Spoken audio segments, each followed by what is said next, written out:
I met Marissa at a Christmas party in my second year out of college. I wasn't planning on going, it was one of those +1 invites through a friend, and I only agreed because the food was supposed to be good. She was there with a cousin, standing near the fireplace, sipping something that looked like cider and laughing like she meant it. We didn't talk much that night, just a few passing comments about the music and the strange appetizer choices. But there was something about her presence that stuck. A few weeks later, I ran into her again, completely by chance, at a bookstore downtown. We remembered each other immediately, shared a laugh, and ended up getting coffee that same afternoon. It wasn't dramatic. It wasn't fireworks. It was simple. Easy. The kind of connection you don't have to chase. We started dating not long after. Marissa worked in early education and had this natural warmth around kids, around people in general. She brought light into rooms without trying to. I was quieter, more structured, financial analyst by trade, the kind of guy who scheduled vacations 6 months out and color-coded the calendar. Somehow, we balanced each other. We got married 3 years later. Small ceremony in the park, close family only.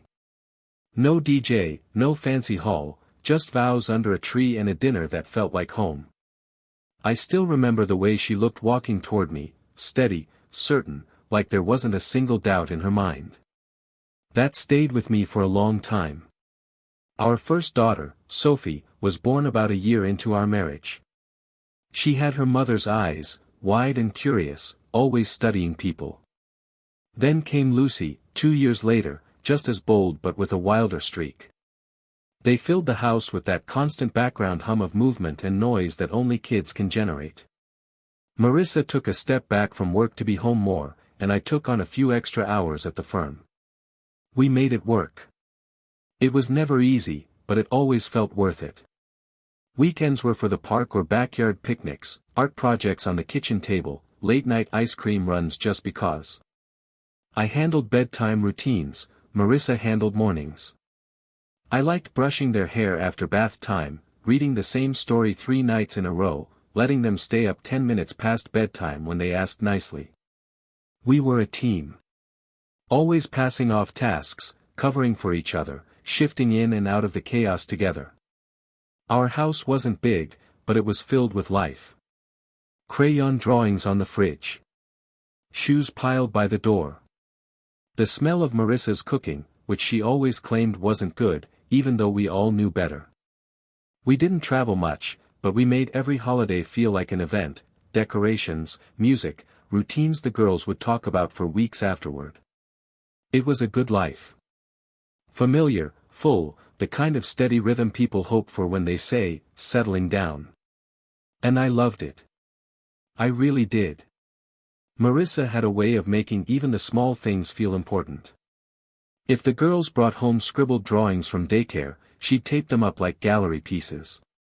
When I came home late from work, she'd leave a note next to a reheated plate that just said, "Missed you tonight." She always remembered to refill the hand soap before it ran out, always packed snacks for long drives without me asking. We settled into the kind of domestic rhythm that doesn't draw attention to itself. Mornings were a little chaotic. Lucy never wanted to wear socks, Sophie always needed help finding something she swore she just had in her hand, but Marissa moved through it like she'd been doing it her whole life. Calm, firm, quick with a hug and quicker with a "let's go," shoes on. I handled the school drop-offs. Sophie had started kindergarten, and Lucy was in preschool 3 days a week. Marissa went back to part-time teaching. She'd talk about her students at dinner, funny things they said, moments when one of them made a connection for the first time. She loved it. You could see it in the way she lit up when she talked about the classroom. We still made time for each other.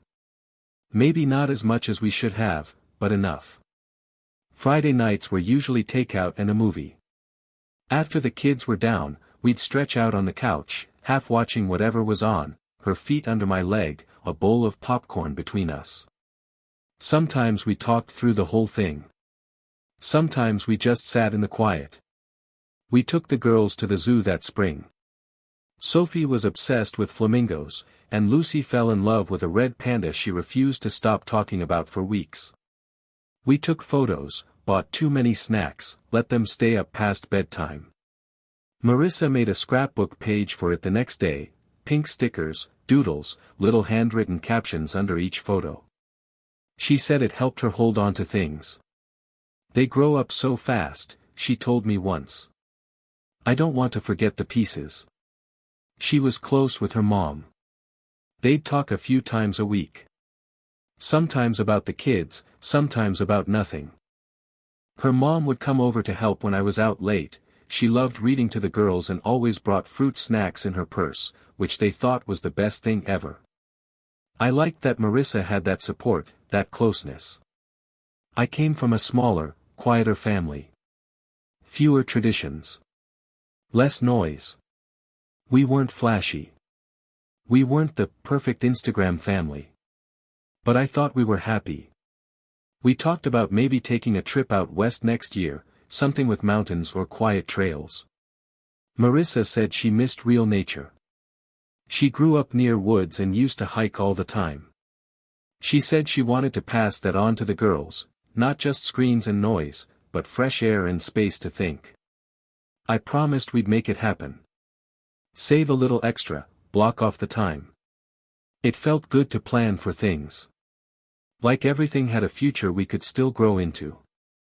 Summer came in full swing, and with it, a kind of easy joy that seemed to settle over the house. The girls were home more, of course, and that meant the days were louder, messier, and somehow more complete.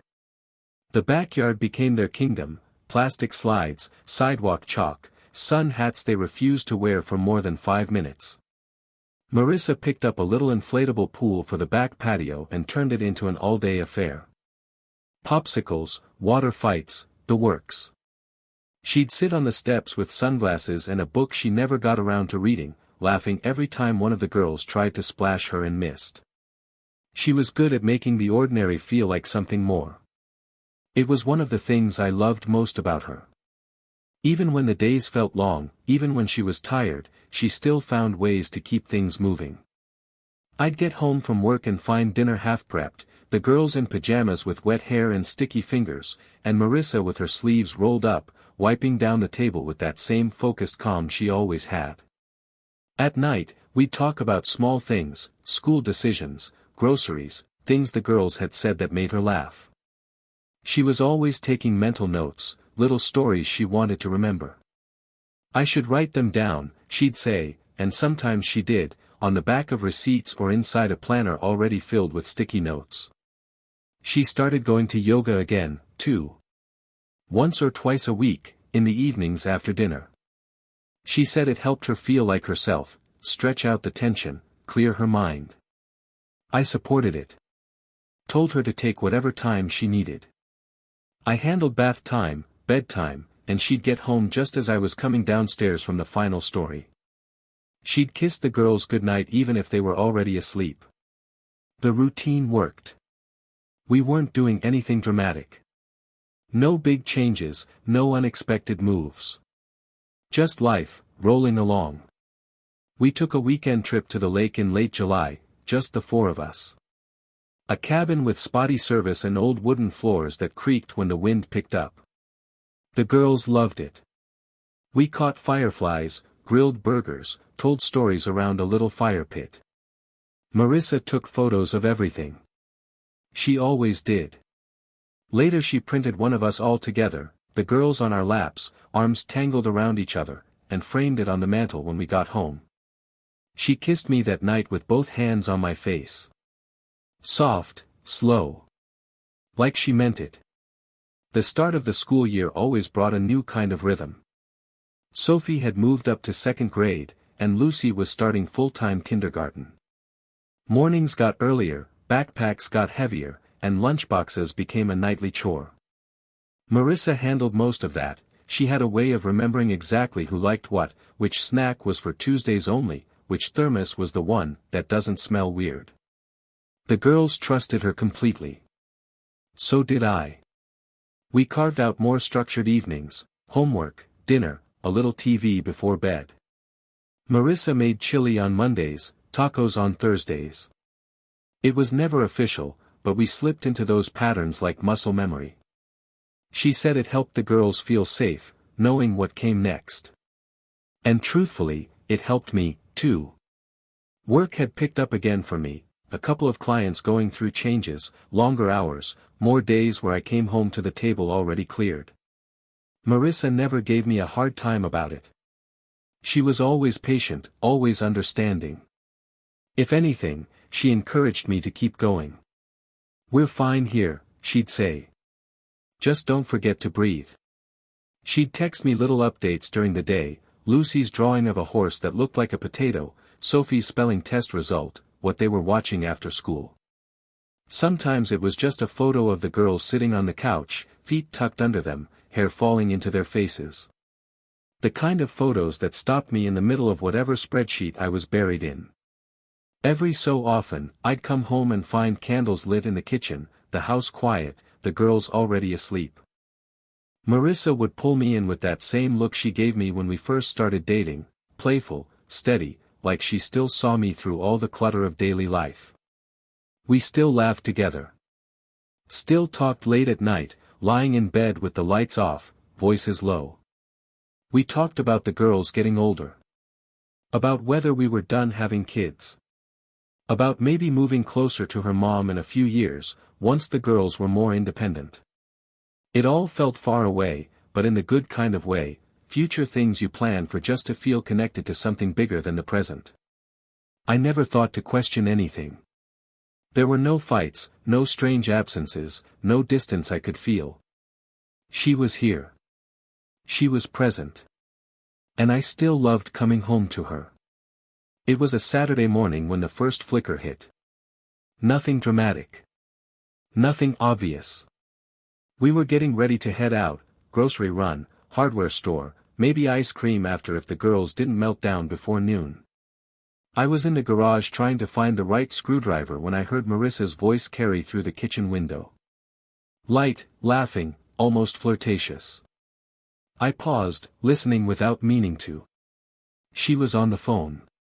I couldn't make out the words, just the tone. Familiar, but not the version I usually got.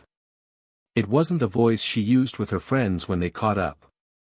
It wasn't the clipped, distracted tone she used with customer service. It was softer. Warmer. Like a private joke was hanging between the lines. A moment later, she was off the call and calling out to the girls to get their shoes on.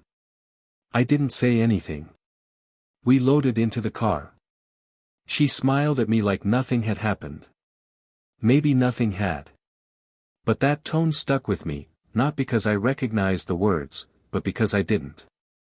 That night, we were watching something on the couch after the kids went to bed. She was curled up next to me, head on my shoulder, but her phone buzzed twice. Not loud. Just 2 short pulses. She checked it quickly and smiled, that same soft smile I'd seen earlier.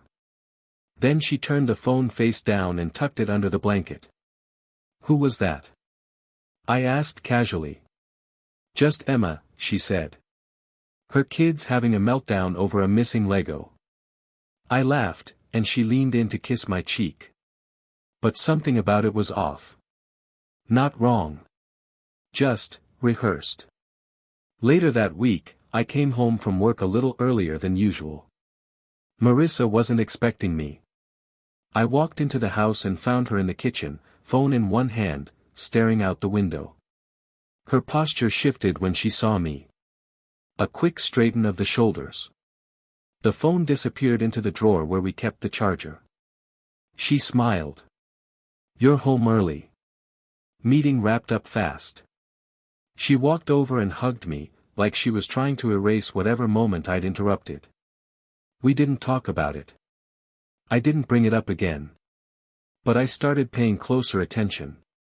Not because I suspected anything. Not really. We were happy. Solid. That's what I kept telling myself. But still, little things. Small changes. Unnamed feelings. Marissa didn't seem distant. If anything, she was more affectionate than usual. More engaged with the girls. Quicker to laugh. But sometimes I'd catch her looking at her phone with a softness that wasn't meant for me. Or staying in the car a few extra minutes after getting home, like she needed a moment before coming inside. Nothing concrete. Nothing that couldn't be explained. But it planted a seed. One I didn't want to water, but couldn't quite ignore. The feeling didn't go away. If anything, it settled in more quietly, like dust in corners I didn't know to check. I started noticing things I probably wouldn't have before, or maybe I had, and just never thought twice about them. Marissa changed the password on her phone. That wasn't a huge deal in itself. I hadn't gone through her phone before, never needed to. We weren't that kind of couple. But we'd always kept it unlocked around each other, shared Spotify, calendar apps, that sort of thing. When I reached for it one afternoon to check the weather, it was locked. New passcode? I asked. Oh, she said, barely looking up. Yeah, Lucy kept messing with it during her YouTube marathons. It locked me out last week. I nodded, said nothing else. She didn't offer the new one. And I didn't ask. Another time, I went to pick up the girls from school, and one of the teachers mentioned something about how nice it is when both parents can split pickup duties. I just smiled and agreed, but the comment stuck with me. I hadn't known Marissa was doing pickups lately. She'd said she was working all week. Meetings. Consults. Calls. Maybe she had rescheduled, or maybe the teacher had her days mixed up. I didn't bring it up to her. I told myself it didn't matter. One evening I went to grab something from the trunk and noticed an unfamiliar smell, faint but sharp, something floral, something I knew wasn't part of our lives. Marissa didn't wear perfume. She said it gave her headaches. This wasn't lotion or shampoo. It was something that lingered too long for something accidental. She came out a minute later to toss something in the recycling bin. You drive anywhere today? I asked, casually. Just groceries. Why? Nothing, thought the car smelled a little different. She leaned in through the open driver's side door and sniffed. Weird. I don't smell anything. She smiled and kissed my cheek. Maybe your senses are finally going. We laughed, but I didn't forget it. Another night, the girls were in bed, and I was finishing dishes while she scrolled through her phone on the couch. I could see the reflection in the kitchen window, fast typing, reading, smiling again. When I dried my hands and walked in, she locked the screen and slipped the phone behind a throw pillow. That was the moment something shifted in me. Not into certainty, but into awareness. I wasn't being paranoid. I wasn't inventing things. But I was definitely on the outside of something. Whatever it was, Marissa didn't want to share it. She still kissed me goodnight. Still sat beside me at dinner. Still laughed at the girls' jokes. But there was a piece of her moving elsewhere. Quietly. Intentionally. And I couldn't name it yet, but I could feel it all the same. I started waking up before my alarm. Not by much, 10, 15 minutes maybe, but always with the same low, uneasy hum in my chest. Marissa slept beside me, curled toward the wall, her breathing even and soft. Everything looked the same. But I couldn't shake the feeling that I was watching something slip through my fingers in slow motion. The girls kept us busy. School projects, soccer practice, birthday parties that required more planning than our own anniversary. Marissa handled most of it with her usual calm, clipboard in hand, grocery lists on the fridge, snacks pre-packed and labeled like she was running a small army. But every now and then, I'd see her pause for just a second longer than usual after hanging up a call. Her expression wouldn't change, but something would pass through her, like a flicker of something unfinished, or unspoken. Then she'd catch my eye, smile, and go back to stirring the pasta or wiping Lucy's face clean. One evening after the girls were in bed, I asked if she wanted to watch a movie. We used to do that almost every night. Just something on in the background, something to sink into after the chaos of the day. She hesitated. I told Emily I'd FaceTime her tonight. She's dealing with some family drama. I nodded. Everything okay? Yeah, just the usual. I might be a while. She headed upstairs with her phone and closed the bedroom door behind her. I sat in the living room, staring at the muted TV screen. 10 minutes passed. Then 20. I walked up the stairs slowly, not because I was trying to sneak, but because I didn't know what I was doing. I paused outside our door. I didn't hear her voice.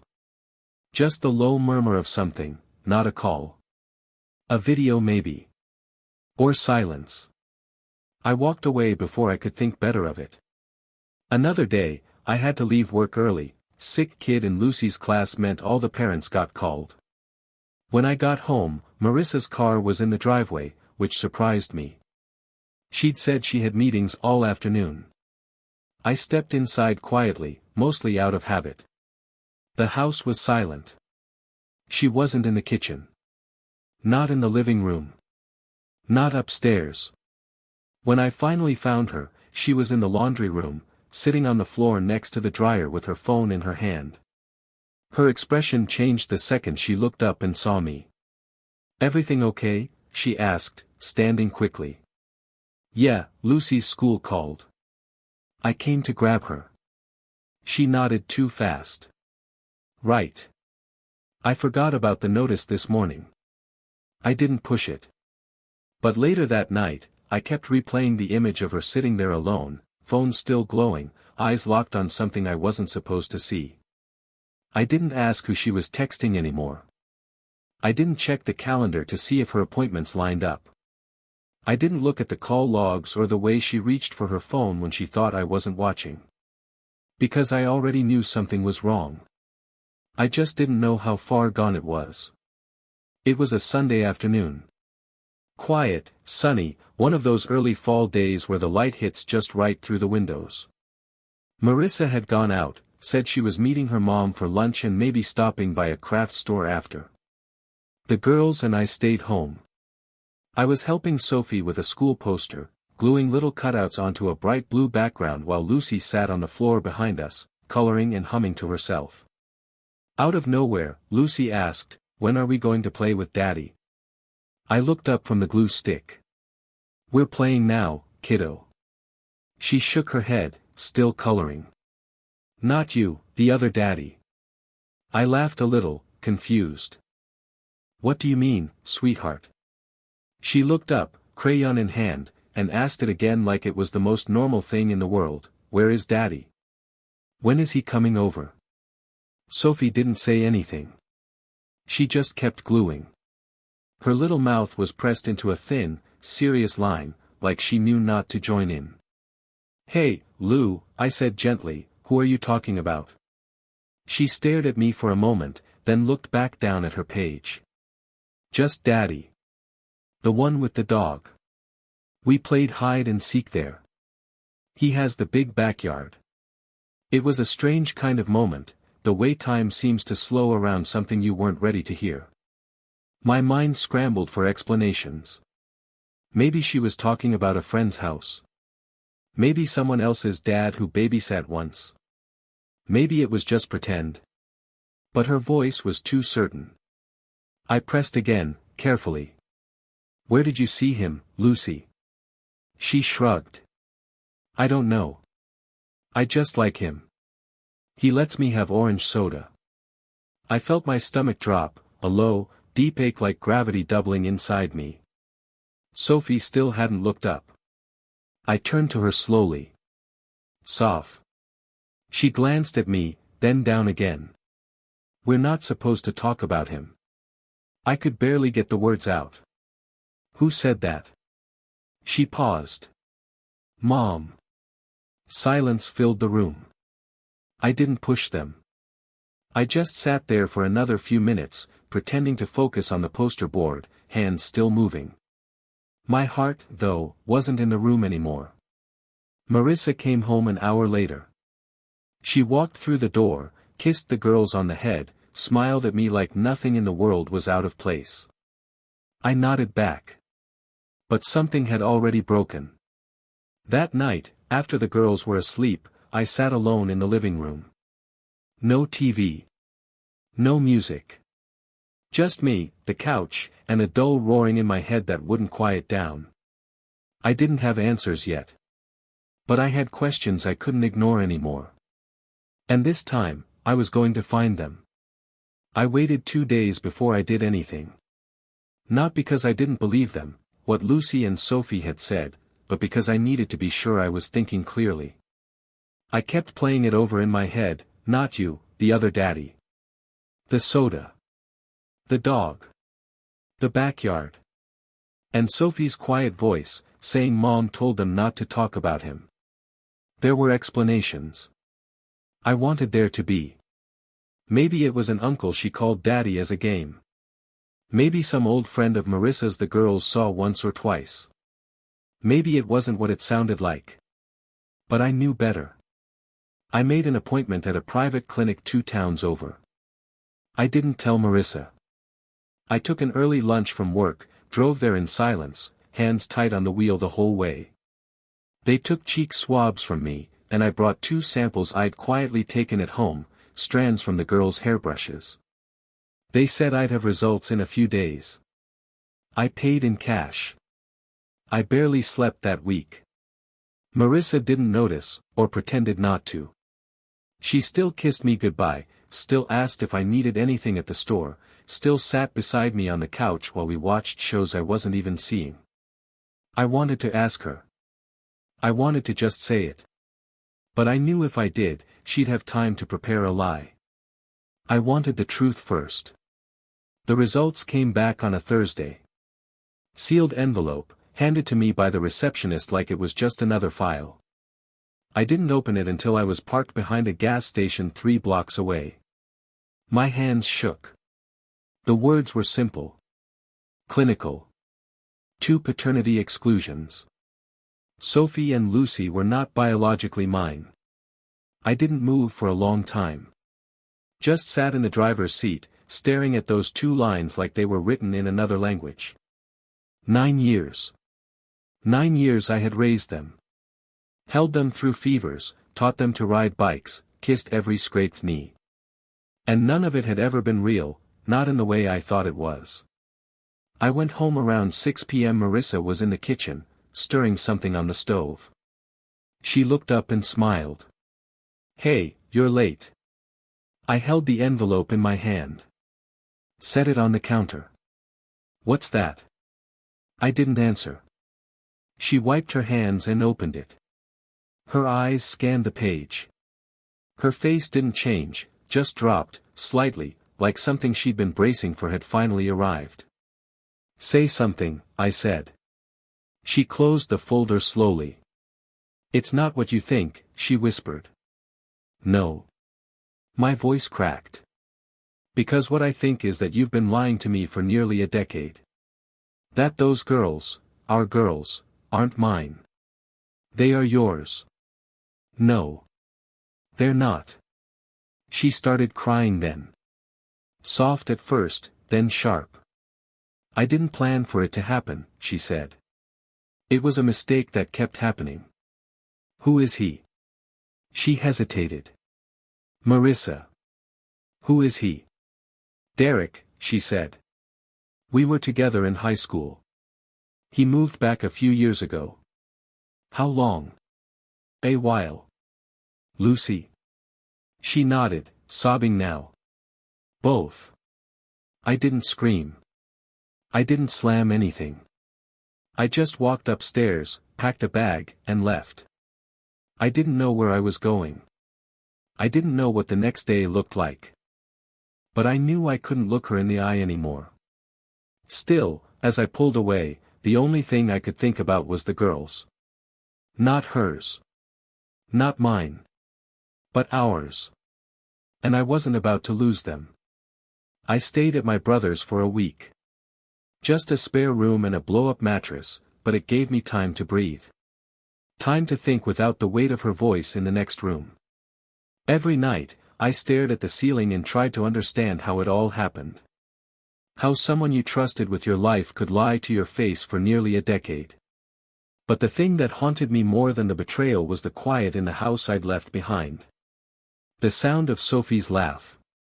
Lucy's wild, stomping feet. The bedtime books. The little voices calling, "Daddy," like it was the most natural word in the world. And it had been. For them, it was. I called my lawyer the morning after I left. Told him I needed to know my options. I didn't want revenge. I didn't want a fight for property or support. I just wanted one thing, to stay their father. Legally. Permanently. No matter what Marissa had done, no matter who their biological father was, I wasn't letting those girls go. It was complicated, but not impossible. I'd been listed on both birth certificates. I had raised them since birth. There was no sign of the other man stepping forward, no paternity filings, no custody requests. My lawyer said in cases like this, the court cared most about what was in the best interest of the children, and ripping them away from the only father they'd ever known was not going to look good for her. We filed for legal custody that same week. Marissa called once, crying. She wanted to talk, not about the affair, not about Derek, but about the girls. She said she never wanted to take them from me. That she knew I was their father in every way that counted. I told her I didn't care what she wanted. I told her I was going to fight for them because they were mine, not by blood, maybe, but by love, time, and choice. I told her she didn't get to make decisions for me anymore. I picked the girls up that Friday for the weekend. Marissa tried to keep it normal, a hug goodbye, a bag of clothes, a few careful instructions written on a sticky note. Sophie was quiet in the car. Lucy fell asleep on the way. We stopped for pizza. Watched a movie. Read 3 bedtime stories, even though they only asked for one. When I tucked them in, Sophie looked up at me and whispered, "Are you still mad at Mommy?" I hesitated, then brushed the hair from her forehead. "That's not something you need to worry about." She nodded slowly, then said, "I'm glad you came back." I kissed her cheek and turned off the light. That night, I sat in the hallway outside their room, staring at the soft glow of their nightlight bleeding under the door. My chest ached. Not from anger. Not anymore. Just from how much I still loved them. And how much I knew I always would. The custody process didn't drag out. Marissa didn't fight me. Whether it was guilt or recognition that she'd already done enough damage, I'll never know. But when the papers came through, she signed them without a court battle. We formalized it, shared legal custody, but primary physical custody went to me. The girls would live with me, go to school from my address, sleep in their beds under my roof. She would have weekends, holidays split, and supervised visits in the beginning. The day I told Sophie and Lucy they'd be staying with me full-time, Sophie blinked at me like she already knew. "Does Mommy know?" she asked. "She does," I said. "Is she sad?" "I think she's trying to be okay," I told her. "But this isn't about her. It's about what's best for you too. And I think being here, where it's steady, where it's home, is what's best." She nodded and went back to drawing. Lucy crawled into my lap and asked if we could have pancakes for dinner. We did. The house felt like it had been rearranged somehow. Same furniture, same walls, but the air had changed. Not heavier, clearer. The silence didn't sting anymore.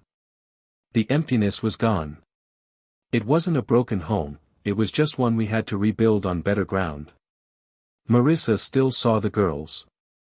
She never missed a weekend. She brought crafts and little gifts, tried hard to be present. I didn't stop her. I didn't poison the well. The girls would grow up knowing who raised them, but they'd also know their mother didn't walk away when it got hard. As angry as I had been, I couldn't let it bleed into them. That wasn't who I wanted to be. Derek never came forward. Not a word. No letters. No visits. No fights. I don't even know if he knew. Or maybe he did, and this was just the kind of man he was, always hiding behind someone else's life, someone else's love. I stopped caring. I focused on my girls. I learned how to French braid. I helped with science fair projects. I made school lunches and forgot to sign field trip forms and got better at bedtime songs. I was tired most days. Overwhelmed sometimes. But every single night, when they called me daddy and hugged me tight around the neck, I knew I hadn't lost anything. I'd chosen to stay. To fight for them. And now they were mine, fully, permanently, without condition. They were never a mistake. Not even close. If anything, they were the only truth that had ever mattered.